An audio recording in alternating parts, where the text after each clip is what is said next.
I was late to the class reunion, and I brought my son with me. Everyone stared. When did you get married? Is the mother?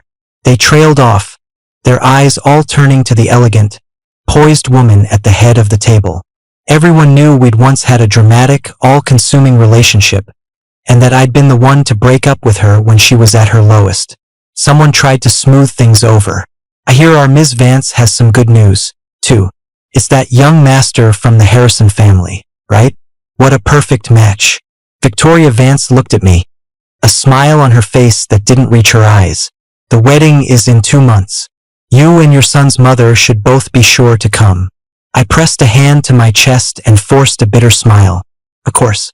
Leo, is that you? Long time no see. You have a kid now? All eyes fell on the little boy by my side. I nodded. My son, Miles. Mr. Peterson, our old class president sitting by the door, looked stunned. When did you get married? You didn't even post about it online. At his words, the room went quiet, all eyes turning back to the woman at the center of the private room. Everyone here knew that she and I had gone from rivals to lovers, our lives entangled for 7 years. They once thought we'd be tangled up like that for the rest of our lives. But then, we haven't heard a peep from you in years. We thought you'd forgotten all about us old classmates.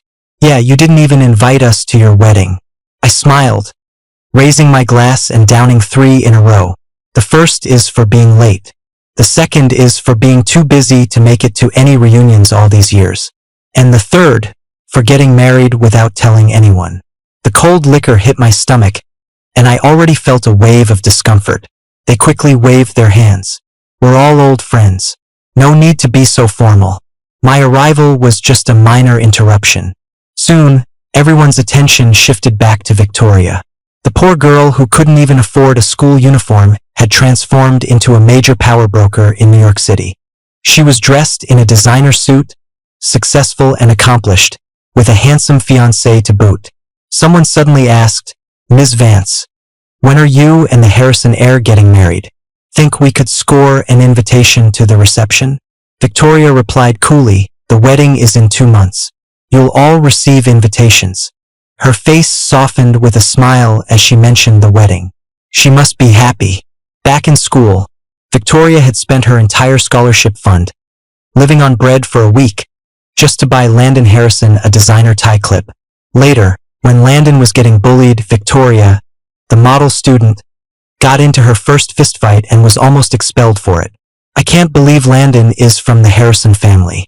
You'd never have guessed it in high school. I heard he had it rough back then. His stepfather treated him terribly. Victoria spoke slowly. My fiancé and I have both finally seen the light at the end of the tunnel. That one sentence silenced all the chatter in the room. I lowered my head, fiddling with the ring on my ring finger without a word. She raised her glass. Please save the date. I hope you can all be there. Leo. She looked at me, the only person still sitting. You and your son's mother, she said flatly. Make sure you both come. I gave a pale smile and was about to stand up. A small, clear voice piped up beside me. We can't. My son clenched his little fists. My mom is blind. She can't make it.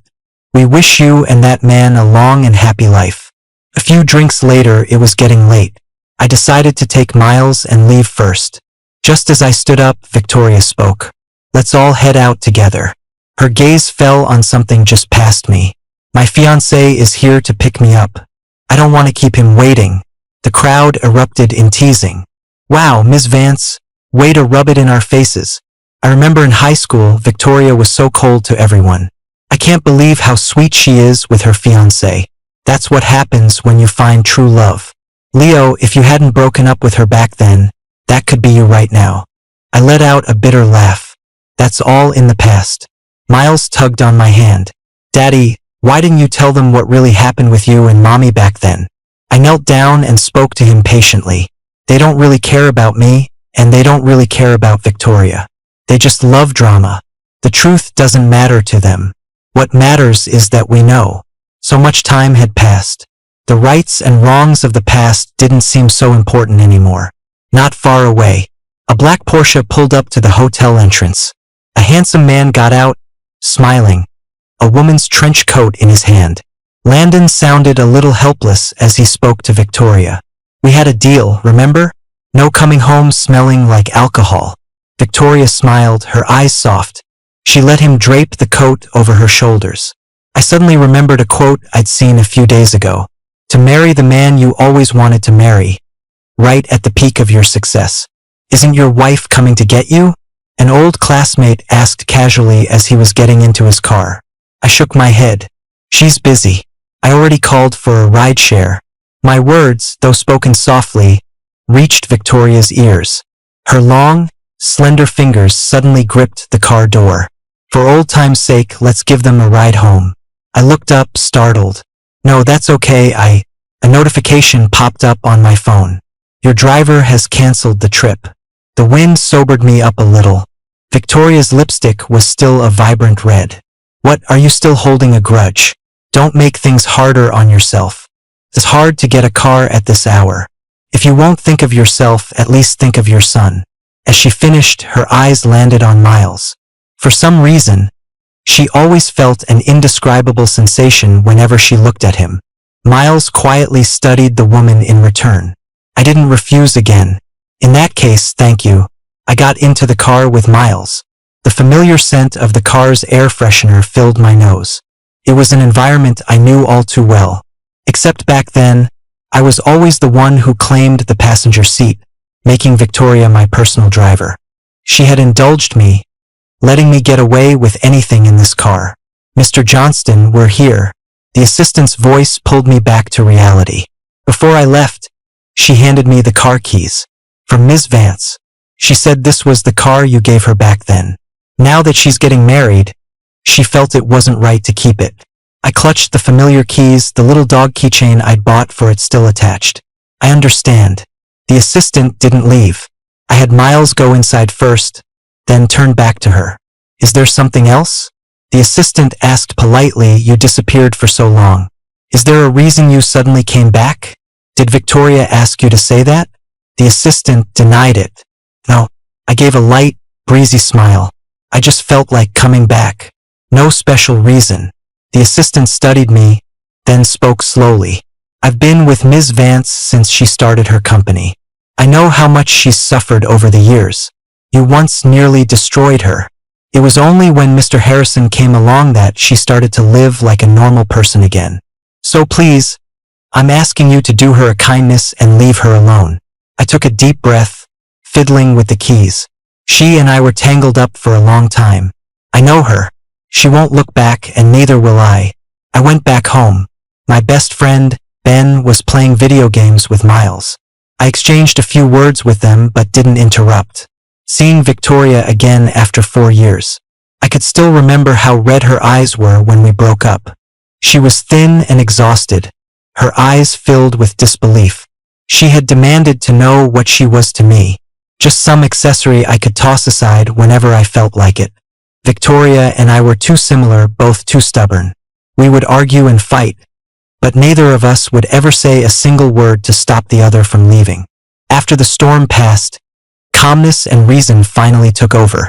She had said, once this is all over, let's break up.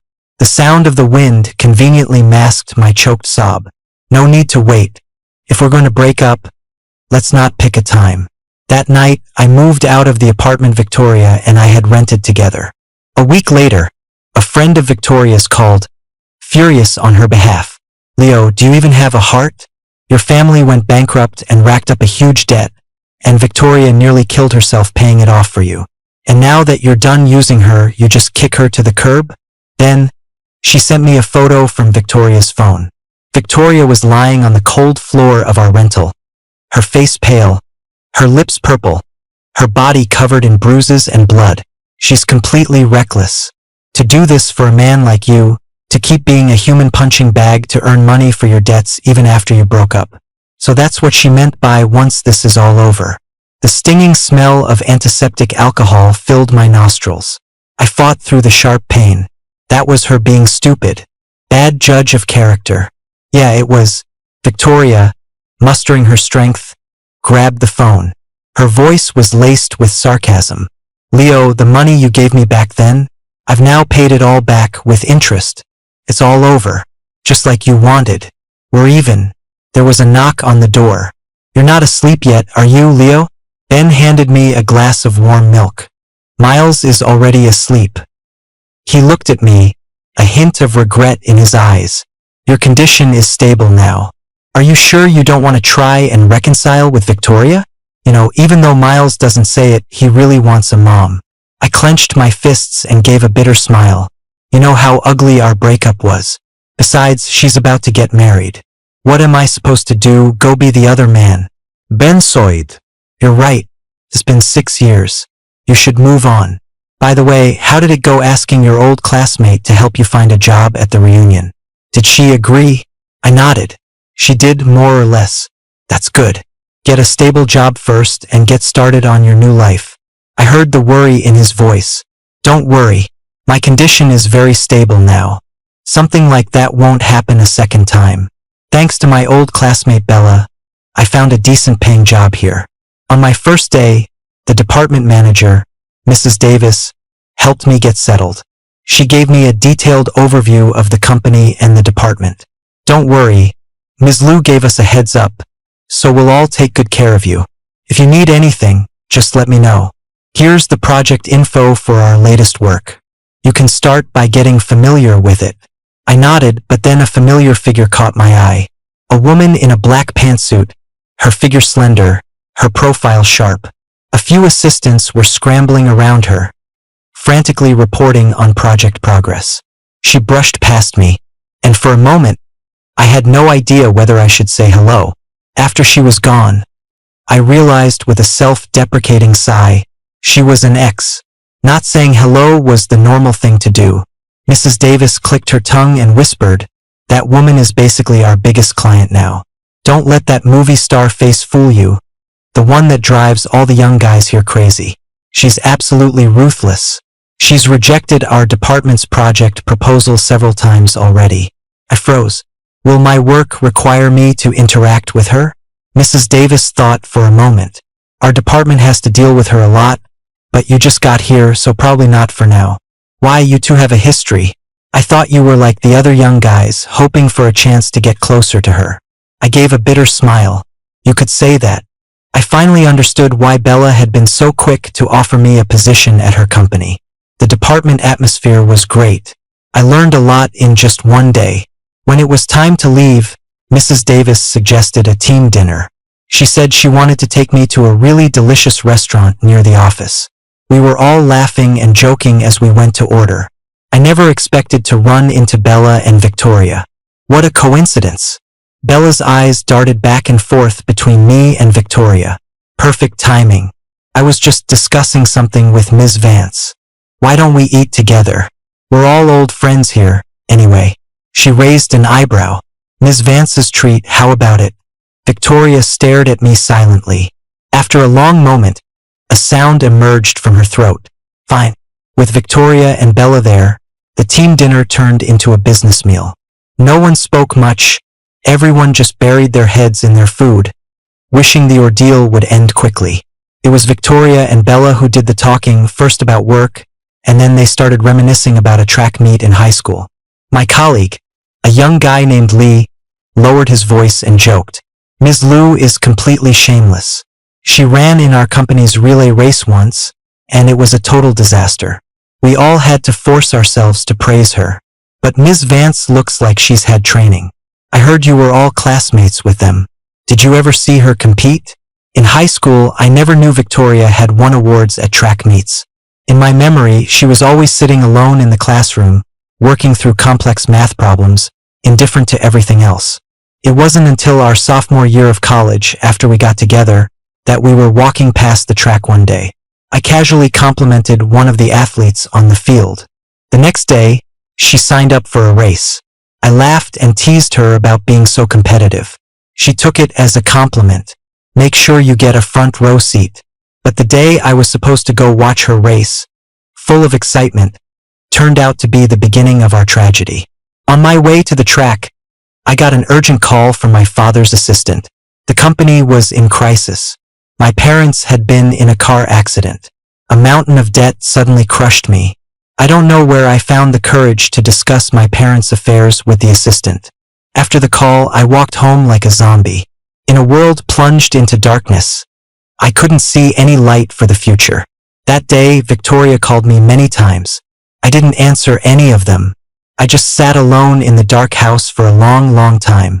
It wasn't until the next morning that Victoria broke down the door and threw her arms around me. A mess huddled in the corner. She said she was there. She would help me fix it. From that day on, I dragged Victoria down into the abyss with me. I watched her grow thinner and thinner, the scars on her body multiplying. I lost my temper with her for the first time, telling her to stop getting involved in my mess. If the creditors wanted a piece of someone, they could just take my life. Victoria stopped me, not letting me say another word. She said that two people solving a problem was always better than one. After that, she worked even harder. During the day, she skipped class to develop software to sell to tech companies. At night, she went to boxing gyms as a paid sparring partner. In just 1 year, she paid off most of my debt. I was no longer hounded by creditors. I could almost see a future. That night, we celebrated together. Reality had worn down the sharp edges of her youthful spirit. In the fast pace of our lives, we no longer had the patience for gentle foreplay. We moved in sync, getting straight to the point without any hesitation. It seemed only in those moments, when our hearts hammered in our chests, that we could feel the meaning of being alive. Only when our bodies were tangled together did I feel a fleeting sense of security and reality. But later, I saw the driver who had hit my parents again. I don't remember what happened that day. I only remember being taken to a psychiatric hospital. They said I had nearly killed the driver. They said people like me should be locked up in a hospital for life. My attending physician was my old doctor, Dr. Evans. He said I wouldn't be able to have contact with the outside world for a while. He asked if I wanted to call a friend to explain the situation. I thought of Victoria. I didn't want to be her burden. I didn't want to selfishly ask her to wait for me. Anyone could live without anyone else. She could, and so could I. Throughout the entire dinner, I tried my best to be invisible. Bella seemed to get Victoria's unspoken wish and barely mentioned me. After the meal, Mrs. Davis asked me, "Want me to give you a ride home on my way?" I shook my head and declined. A few minutes later, most of my colleagues had left. I calculated the distance. 3 miles. Riding a bike share home would save me some money. "Your wife really is an invisible woman." An icy voice spoke from behind me, and the familiar scent of cedar filled my nose. Victoria stood beside me, glancing at the bike share app one had just opened on my phone, and scoffed. "Trying to pretend we don't know each other in front of your colleagues? Or are we so familiar that you don't even bother with a hello?" She lit a cigarette. Thick smoke curled around her fingertips. Victoria's assistant pulled the car around. It was the same one who had driven me home last night. Her gaze flickered over me for just a second before she opened the car door for Victoria. "You get in too," she sneered. "Either that or I stand here with you. Your choice." Halfway there, Victoria had the assistant detour to a villa. Realizing something was wrong, I told her to stop and let me out. My rejection and resistance must have angered her. Victoria suddenly grabbed my wrist, her dark eyes growing heavy. "Don't you think you owe me an explanation for what happened back then? I thought we made everything perfectly clear. Please stop the car." I struggled to pull away, but she only tightened her grip. The woman's voice rose involuntarily. "If you say it was a mutual breakup, then why have you been hiding from me all these years?" So that's what she was hung up on. I forced a smile. I wasn't hiding. I just wanted to live somewhere else for a while. My struggles were useless. I gave up resisting and looked at her quietly. "Victoria, what are you doing right now? Is getting an answer really worth making us both miserable?" Victoria laughed. "Yes. In your eyes, all I want is an answer." She let go of my wrist and told the assistant to get out of the car. With a click, the doors locked. In the heavy air, only the sound of our shallow breathing remained. "Since you left, why did you come back?" I met her gaze calmly. "For my son. The schools are better here." Victoria nodded slightly. "And his mother? Did she agree to you moving here?" "Yes. Victoria suddenly started laughing. As she laughed, her eyes turned red. Leo, even now, are you still going to lie to me? There is no one else. The truth is, after Victoria gave birth to Miles, I told her the baby had died from a birth defect. She couldn't accept it at the time, but her career was taking off, and being an unwed mother would have had a huge impact. I didn't want the child and me to become her burden. Under pressure from her family, she buried her grief in work and even ignored me, which was also what I wanted. She had figured it all out by now. She was his mother, but I didn't want to tell her the truth right when she was about to get married. I put myself in her shoes. When we were together, I wanted Victoria to be faithful to me, to not tolerate a single impurity in our love. Likewise, I didn't want to be the reason Landon, who deserved to be happy, felt insecure. Let me go, I said, each word clear and distinct. You're just bitter. Bitter that you did so much for me only to get dumped. Victoria, you just want an answer, right? Well, I'll tell you. I have never once regretted breaking up with you. Because we knew each other so well, I knew exactly where to stick the knife to cause the most pain. My whole body ached as if pierced by needles. So much so that I couldn't think rationally about what I was saying. I just wanted to push her away with the most hurtful words I could find. I couldn't stand you since high school, and I still couldn't stand you in college. Isn't it funny? I took pity on you and gave you some money, and you actually thought I loved you. My rival became my little follower, obedient and meek, someone I could summon and dismiss at will. She even nearly killed herself to save me after I went bankrupt. Tell me, wasn't that interesting? My eyes quickly turned red, but I fought back the tears. I couldn't tell what was more pathetic, me or the situation. Victoria listened quietly. She laughed coldly. Didn't you think it was fun? Then why didn't you keep playing? Does the answer matter? Can you let me go now, Ms. Vance? I pulled open the car door and rushed out into the open space, gasping for fresh air. Only then did the pain in my body lessen slightly. But the next second, my stomach lurched, and I vomited without warning. My hands trembled, completely devoid of strength. Even my vision started to blur. What's wrong with you? I pushed her away and dialed Dr. Evans's number. How did you let it get this bad? Didn't I tell you to be careful? I'm sorry to make you worry. Can you let Ben know for me? Dr. Evans glanced at Victoria. Don't let your emotions get so volatile again. After Dr. Evans left, the room was once again just the two of us. I looked around. The decor was identical to our rental apartment from 4 years ago. After all these years, you still haven't gotten over your low blood sugar? Victoria held a bowl of porridge, blew on it, and brought it to my lips. For a moment, I was in a daze. The high school track meet. Out of spite, I had signed up for the 1,500-meter endurance run. You can't handle a long-distance run like that. Back then, Victoria had looked up at me from her seat, a hint of exasperation in her eyes. If you want to compete with me, you don't have to joke with your own health. I was arrogant back then. Isn't living all about fighting for your pride? In high school, I didn't understand what love was. I just felt her light was too dazzling, and I secretly began to worry that it would outshine my own. This inexplicable insecurity panicked me. It ended up manifesting as constant rivalry. I was always trying to prove I was better than her at something, as if by doing so, I could remain the person I was before. But halfway through the run, I started to feel dizzy. Though I gritted my teeth and finished, I lost consciousness right after crossing the finish line. When she found out it was low blood sugar, she went to the cafeteria and cooked me a bowl of sweet porridge. I woke up to that exact scene. The spoon clinked softly against the side of the bowl as she stirred the steaming porridge. You made this? In my memory, Victoria was a nerd who was good at nothing but studying. I don't have much experience. Just make do. Sunlight streamed through the infirmary window. The girl sat by my bed, patiently feeding me, one spoonful at a time. The light fell on her face, and it also shone into my heart. It was a similar bowl of porridge from the same person. But time had changed everything. Nothing was the same. My nose stung, and my voice choked. Victoria, you know we have no future. Let me go. You've already gotten everything you wanted. It's just because I represent your past frustrations. That's why you're losing your mind. Tears streamed down my cheeks.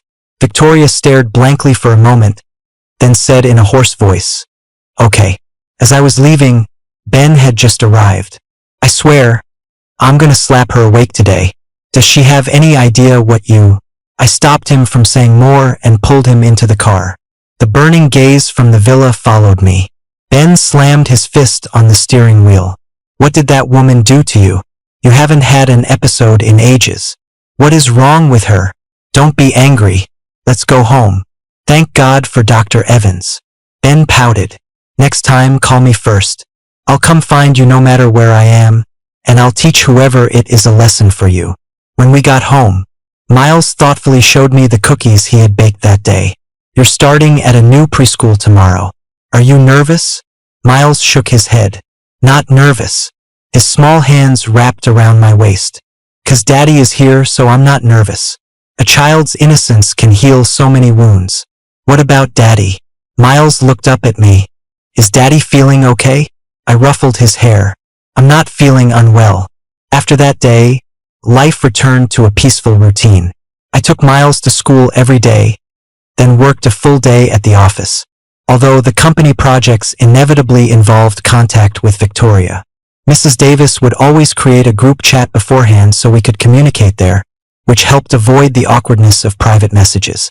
Lee rubbed his neck and complained, "Is Ms. Vance in a bad mood these days? Her feedback on this project proposal is harsher than ever. Aren't people supposed to get nicer when they're about to get married? It feels more like Ms. Vance just got dumped. What can we do? We just have to revise it. She's the one who signs the checks." I felt a pang of guilt. "My son is at a friend's house tonight. You guys go ahead and leave. I'll finish the rest." "No way." Lee was the first to object. "It's fine. Otherwise, I'll feel bad about leaving early to pick up my son next time. They always helped cover for me whenever I had to leave to get my son. They told me to just do what I could. Worst case, we'd all get chewed out together tomorrow morning. It wasn't a big deal." I opened the document and started revising based on her comments. The night sky was like ink-soaked cotton, pressing down heavily on the office building. 1 Uhr nachts. The project proposal was finally revised. I sent it to the group chat. "Revisions are complete. Ms. Vance, please let me know if anything else needs to be changed." Victoria didn't reply. She was probably already asleep. I packed my things, ready to leave. But on my way out, I discovered the company's elevator was broken. I followed the emergency exit sign at the end of the hallway and found the stairs. The 15th floor stairwell was silent and empty. The lights in the stairwell were old and broken, so I used my phone's flashlight to see my way down. I don't know how long I'd been walking. I lost my focus for a second, missed a step, and my entire body pitched forward. Suddenly, a hand grabbed my arm, yanking me back. My back hit the wall and I finally regained my balance. "Victoria?" The stairwell was dim, and I couldn't see her face, but I recognized her hands clearly. "Yeah." Victoria responded, walking ahead of me. "Bella already called someone to fix the elevator. You should be working again soon." Victoria walked down with me in silence. She would occasionally glance back to check on me. When we reached the 8th floor, the stairwell lights finally flickered on. Bella stepped out of the elevator.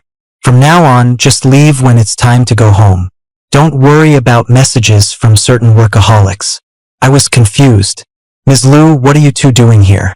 Bella yawned and said, "I came to get some files, and Ms. Vance happened to give me a ride.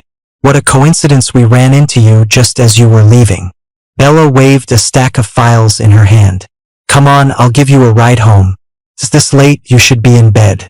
"No, that's okay, Bella cut me off, pointing at Victoria, then at herself. My treat or her treat?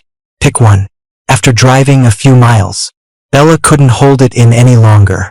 It was actually Victoria who asked me to come. I wasn't surprised. "I know." Bella rolled down the window a little. "I know it's not cool to sell her out, but I'm sick of seeing you two acting like this every day. In high school, everyone could see you two were into each other. How did it get so bad after college? Was it because of her and Landon?"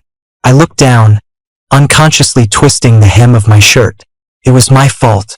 Someone who hasn't learned to love themselves properly doesn't know how to love others. During that time, I was always overly fixated on the past. Every little change in Victoria made me anxious and insecure. I magnified those emotions and projected them onto her, starting hysterical arguments with her time and time again.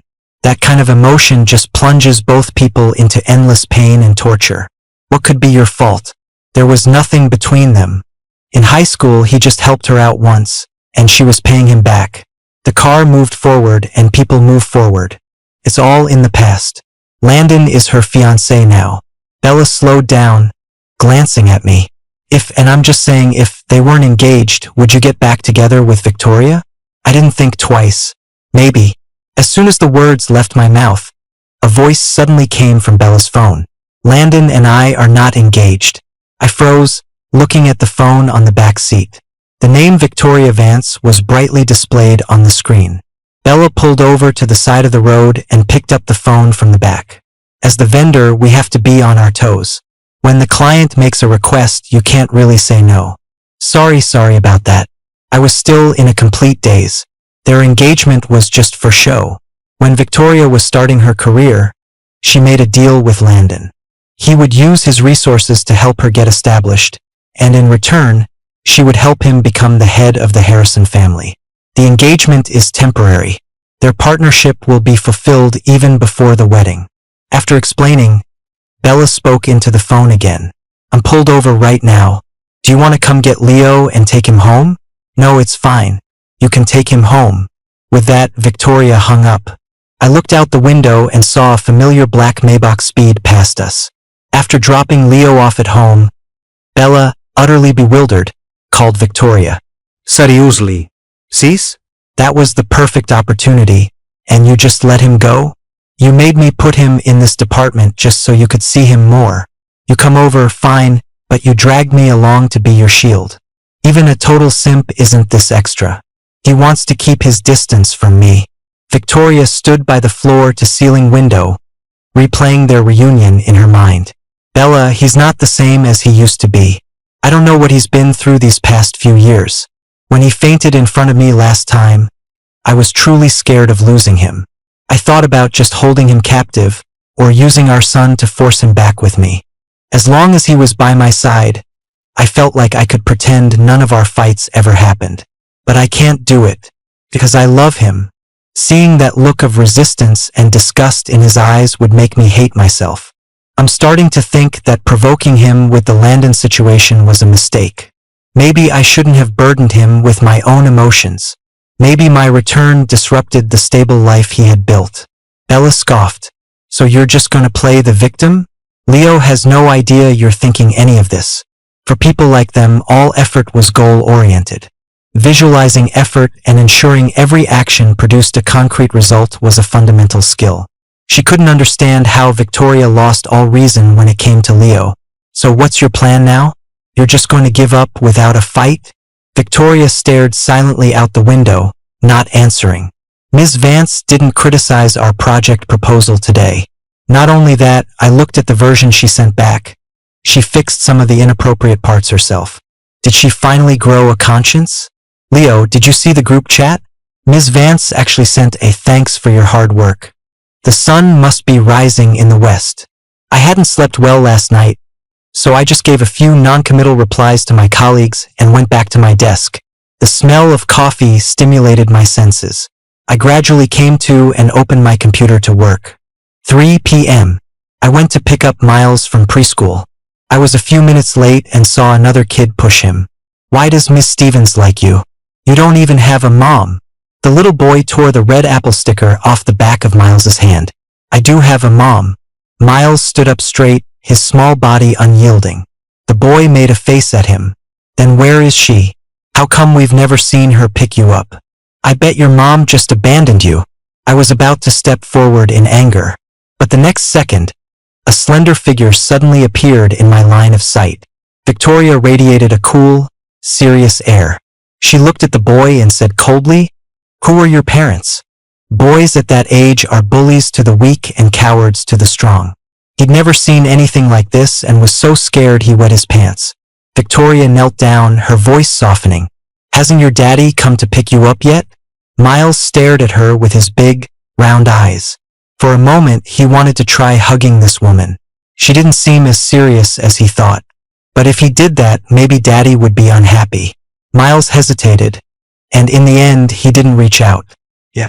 She spoke softly, I'll wait with you. Okay?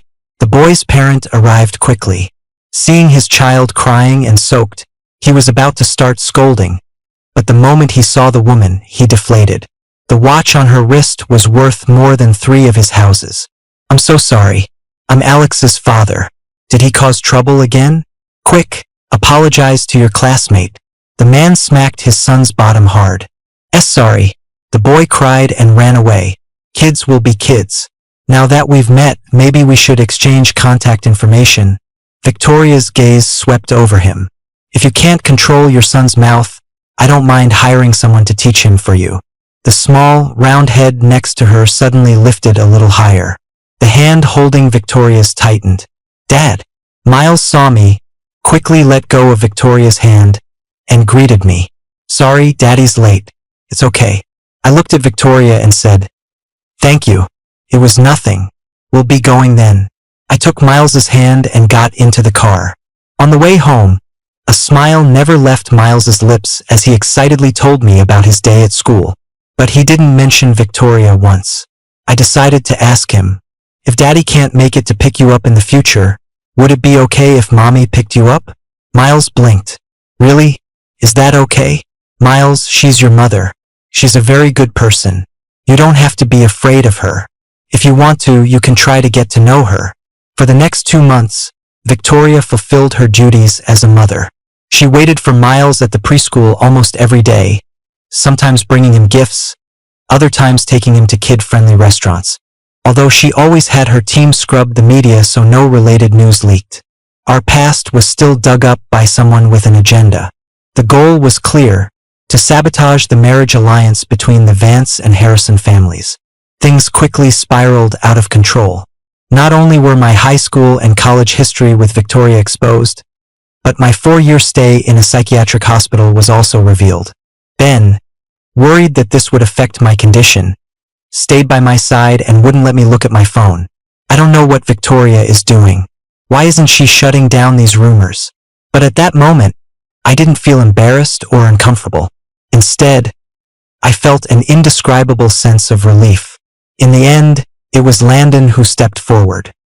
He was no longer the powerless, unfavored son of the Harrison family. He was the true heir, the one in charge. He used his power to suppress all the news. My engagement to Ms. Vance was arranged by our families, but we have no romantic feelings for each other. We are just friends, and we had already privately canceled the engagement. We were planning to announce it on a chosen date, but we didn't expect someone to beat us to it. I don't understand why someone's suffering is treated as gossip. We all went to the same high school. Mr. Johnston has always been exceptional, and he is worthy of Ms. Vance's love. All our high school classmates can attest to their feelings for each other. We don't speak up because it's their private matter. Whether they are together or not should be their decision, not ours as outsiders. The matter came to a close. Bella rushed to find me, saying that Victoria had locked herself in her house after meeting with Landon. She had gone several times, but there was no sound from inside, and she wasn't answering her phone. I went with Bella to the villa. I tried Victoria's birthday for the password, but it didn't work. Try the date you two got together. It didn't work. Are there any other memorable dates? I racked my brain and tried many, but none of them worked. Bella suddenly had an idea. Have you tried your birthday yet? The moment I finished entering the numbers, the door unlocked. The curtains were drawn tight, blocking out any sliver of light from outside. Empty wine bottles littered the table and floor. Victoria was slumped on the sofa, her dark hair falling over her haggard face. The corners of her eyes were red, and her face was stained with tears. She looked like she had just been crying. Oh my God! In all these years, Bella had never seen Victoria like this. Hearing the noise, Victoria slowly lifted her eyes. They were wet and full of helplessness. Victoria. I called her name. She reached out and hugged me tightly. burying her face in my chest. I'm sorry. Her voice was choked with sobs. I patted her back, comforting her softly. It's okay. I never blamed you. I was the one who decided not to tell her back then. The treatment, did it hurt? I lied. It didn't hurt. Victoria hugged me even tighter. It seemed only a real embrace could make her feel any warmth right now. Victoria, I'm hungry. Can we go get something to eat? Bella left first. Victoria asked me what I wanted to eat. She would make it for me. I said I wanted fettuccine alfredo. Victoria paused for a moment, then said okay. I stood outside the kitchen watching her quietly. Her hands were shaking as she cooked the pasta. For a second, I suddenly thought, maybe Victoria was right. Two people solving a problem is better than one person solving it alone. If I had been honest with her about my condition back then, maybe things wouldn't have gone in the worst possible direction. Maybe my condition would have stabilized before I dragged her down. Maybe she would still have become as successful as she is today. If so, we wouldn't have been each other's burdens, but each other's salvation. The creamy pasta tasted just like it used to. Victoria's cooking skills hadn't diminished at all. Let me take care of you, okay? I don't trust anyone else to take care of you. A tear dropped into the pasta. It wasn't salty. It was sweet. Okay, maybe there's a parallel universe where we exist, where we didn't miss all this time, where we were always by each other's side. But thankfully, in this world, we didn't lose each other completely. Although the journey was winding, we will both carefully protect this love.